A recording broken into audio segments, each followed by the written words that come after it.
সালামু আলাইকুম, সবাই কেমন আছেন? আশা করছি ভালো আছেন। সবাইকে আমন্ত্রণ জানাচ্ছি নতুন আরেকটা ভিডিওতে। চ্যাম্পিয়ন্স ট্রফির দলটা বাংলাদেশ আরো আগে ঘোষণা করে দিয়েছে। সেই দলের সবাই এখন ব্যস্ত বিপিএল।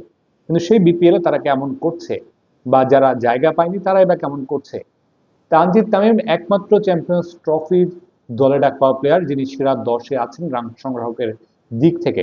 বাকিরা কেউ সেরা 10-এ নেই, সেরা 15-তেও নেই। সেরা 10-এর মধ্যে ১ নম্বরে কে আছেন? এনামুল হক বিজয়। তারপরে কে আছেন? তানজিদ তামিম। তারপরে আছেন লিটন কুমার দাস। সেরা ৩ জনের ২ জনই চ্যাম্পিয়ন্স ট্রফির দলে জায়গা পাননি। যদি এখনো আপনার সামনে প্রশ্ন রাখা হয় বা আপনার সামনে সুযোগ রাখা হয় যে পারভেজ হোসেন ইমনের জায়গায় আপনি কাকে নিতে চান, আপনি কাকে বেছে নেবেন? এনামুল হক বিজয় নাকি লিটন কুমার দাস, যিনি ওয়ানডে দলের নিয়মিত সদস্য ছিলেন কিছুদিন আগেও, চ্যাম্পিয়ন্স ট্রফির দল ঘোষণার সময় তিনি দল থেকে বাদ পড়েন। আপনার কাছে প্রশ্নটা রেখেই আমি একটু এই দুজনকে নিয়ে একটু আলোচনা করতে চাই। দুজনের মধ্যে এমন হক বিজয়, তার রান সংখ্যা বেশি, তিনি আছেন লিটন কুমার দাস। টুর্নামেন্টে লিটন কুমার দাসের শুরুটা খুব বাজে হয়েছিল, হতাশাগ্রস্ত। তার হতাশাগ্রস্ত শুরুটাই আসলে তাকে চ্যাম্পিয়ন্স ট্রফির দল থেকে অনেকটা দূরে ঠেলে দিয়েছে। তার ওয়ানডে পারফরমেন্সটাও সেখানে দায়ী ছিল। তাকে মাঠে ভুয়া ভুয়া শুনতে হয়েছে, একদম হতাশ হয়ে দর্শকদের দিকে তাকিয়েছিলেন। কিন্তু সেই লিটন কুমার দাস শেষের দিকে যদি দেখেন, সবশেষ ৩-৪টা ইনিংস যদি দেখেন, মার্ভেলাস, দারুণ। সেঞ্চুরি করেছেন, ২টা ৭০+ ইনিংসে আছে এবং বেশ ভালো ফর্মে মনে হচ্ছে, বেশ টাচে মনে হচ্ছে। এমন একজনকে কি আপনি চ্যাম্পিয়ন্স ট্রফিতে দেখতে চান কিনা, যেখানে ব্যাটিং সহযোগী উইকেটে খেলা হবে, যেখানে লিটনের জন্য কাজটা সহজ হয়ে যাবে? কারণ ব্যাটিং ফ্রেন্ডলি উইকেটে লিটনের ব্যাটিংটা ভালো হয়, এটা সবারই জানা। সেখানে কি আপনি লিটন কুমার দাসকে আরেকটা সুযোগ দিতে চাইবেন?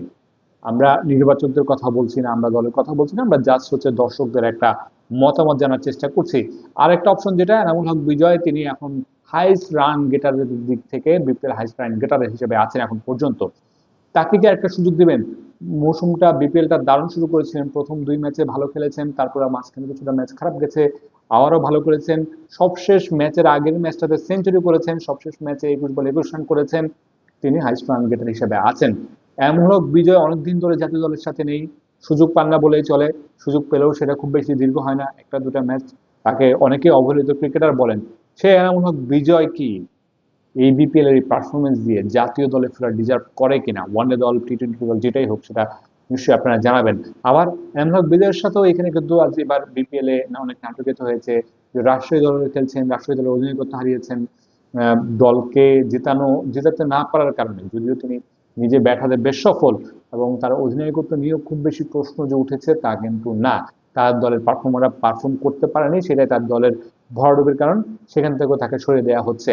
ইন জেনারেলি আমরা যেটা আলোচনা করলাম সেটা হচ্ছে এনামুল হক বিজয় এবং লিটন কুমার দাস, এই দুজনের মধ্যে যদি আপনাকে সুযোগ দেওয়া হয় চ্যাম্পিয়ন্স ট্রফিতে আপনি একজনকে ইনক্লুড করতে পারবেন, সেটা কাকে করতে চাইবেন? নিশ্চয়ই জানাবেন। নতুন নতুন ভিডিও নিয়ে আরো আলোচনা করব। আপনারা নিশ্চয়ই সেই ভিডিওগুলোতেও আপনাদের মন্তব্য রাখবেন। ভালো থাকবেন, সুস্থ থাকবেন। আপনাদের আশপাশে যারা আছে তাদেরকে ভালো রাখার চেষ্টা করবেন, নিশ্চয়ই কারো ক্ষতির কারণ হয়ে দাঁড়াবেন না। আল্লাহ হাফিজ।